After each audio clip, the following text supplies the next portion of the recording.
Like any management system standard, ISO 45001 does not contain solutions or tools to be implemented, but requirements that must be met. To do this, it is up to your company to define the best provisions, the best procedures, both adapted to the needs of the company in its context and to the requirements of the standard. To find out the specific provisions in your company, you need to get in touch with your quality teams and/or consult your management system.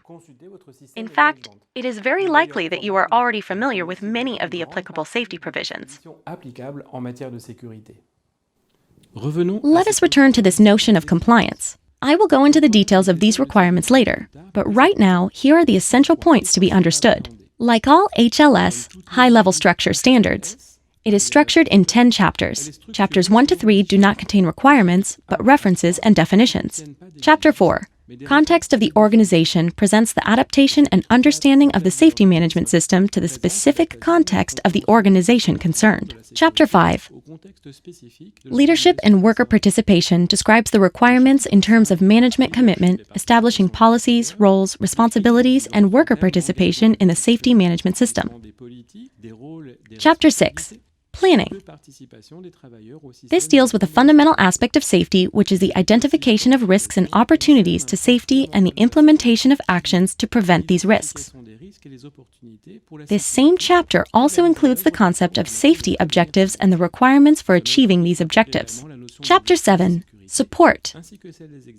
It contains the requirements to be mastered so that the organization has the means and skills to ensure the deployment of the processes, procedures, and provisions provided for in its management system. For example, training and security awareness among employees, management, and availability of documents relating to security, and etc. Chapter 8, Realization of operational activities, prevents the requirements for operational and workplace safety management.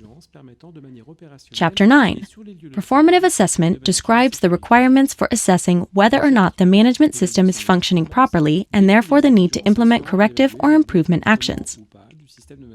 Chapter 10, Improvement, is relatively explicit in its title as it includes the requirements to improve the safety management system. For those of you who are familiar with this approach, you will certainly notice, as with any management system standards with the HLS structure, that these chapters follow on from the PDCA principle, setting objectives and actions, allocating means and resources, achieving, measuring, deciding on the need to adapt or correct, and setting new objectives. On the other hand, for those who are less familiar with reading a standard, you may be confused by some requirements that do not seem to complete. Don't worry. Once you have seen the whole standard, it should all seem consistent. This is for the structure of the standard. Pas d'inquiétude.